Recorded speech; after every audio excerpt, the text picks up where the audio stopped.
মহান আল্লাহ তাআলা পবিত্র কোরআনে সূরা হুজুরাতের 12 নম্বর আয়াতে খুব সুন্দরভাবে মানুষকে একটা জিনিস বুঝিয়েছে। কিন্তু তারপরও বর্তমানে মানুষ সেই বিষয়গুলো আসলে বুঝতে চায় না। আসলে বুঝেও বুঝতে চায় না, নাকি বুঝেও আসলে এগুলো মানতে চায় না, তাই আমি বুঝতেছি না। তো দেখি না চলুন দেখিনি আসলে কি বলেছে। মহান আল্লাহ তাআলা পবিত্র কোরআনে বলেন, হে ঈমানদারগণ, তোমরা অধিক ধারণা থেকে দূরে থাকো, কারণ কোনো ধারণাও পাপ। আর তোমরা একজন অন্যজনের গোপনীয় বিষয় তালাশ করো না, বা তালাশ করা থেকে বিরত থাকো। আর একজন অন্যজনের গীবত থেকেও বিরত থাকো। এখানে আল্লাহ তাআলা 3টা বিষয়ের কথা বলেছেন। একটা হচ্ছে, আপনারা যে ধারণাগুলো করেন, বিভিন্ন সময় আমরা অন্য মানুষের ব্যাপারে বা অন্য কোনো বিষয়ের ব্যাপারে, কোনো বস্তুর ব্যাপারে আগে থেকেই ভবিষ্যতের ভিত্তিতে ধারণা করে থাকি। এই ধারণাও কিন্তু পাপ।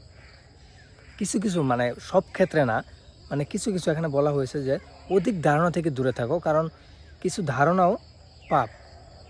এবং আরও একটি কথা বলেছেন, সেটা হচ্ছে অন্যের গোপনীয়তা তালাশ করা। কে কী করছে তার গোপন বিষয়ে আপনি তালাশ করা। আরেকটা বিষয়, সেটা হচ্ছে কারো সম্পর্কে গীবত করা। অন্যের গীবত করা থেকে বিরত থাকতে হবে, কারণ এটা হচ্ছে এমন একটি অপরাধ। মহান আল্লাহ তাআলা পবিত্র কোরআনে সূরা হুজুরাতের 12 নম্বর আয়াতে খুব সুন্দরভাবে মানুষকে একটা জিনিস বুঝিয়েছে। কিন্তু তারপরও বর্তমানে মানুষ সেই বিষয়গুলো আসলে বুঝতে চায় না। আসলে বুঝেও বুঝতে চায় না, নাকি বুঝেও আসলে এগুলো মানতে চায় না, তাই আমি বুঝতেছি না। তো দেখি না চলুন দেখিনি আসলে কি বলেছে।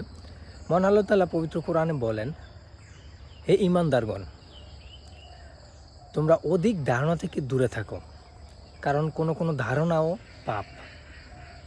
আর তোমরা একজন অন্যজনের গোপনীয় বিষয় তালাশ করো না, বা তালাশ করা থেকে বিরত থাকো। আর একজন অন্যজনের গীবত থেকেও বিরত থাকো। এখানে আল্লাহ তাআলা 3টা বিষয়ের কথা বলেছেন। একটা হচ্ছে, আপনারা যে ধারণাগুলো করেন, বিভিন্ন সময় আমরা অন্য মানুষের ব্যাপারে বা অন্য কোনো বিষয়ের ব্যাপারে, কোনো বস্তুর ব্যাপারে আগে থেকেই ভবিষ্যতের ভিত্তিতে ধারণা করে থাকি। এই ধারণাও কিন্তু পাপ। কিছু কিছু, মানে সব ক্ষেত্রে না, মানে কিছু কিছু এখানে বলা হয়েছে যে অধিক ধারণা থেকে দূরে থাকো, কারণ কিছু ধারণাও পাপ। এবং আরও একটি কথা বলেছেন, সেটা হচ্ছে অন্যের গোপনীয়তা তালাশ করা। কে কী করছে তার গোপন বিষয়ে আপনি তালাশ করা। আরেকটা বিষয়, সেটা হচ্ছে কারো সম্পর্কে গীবত করা। অন্যের গীবত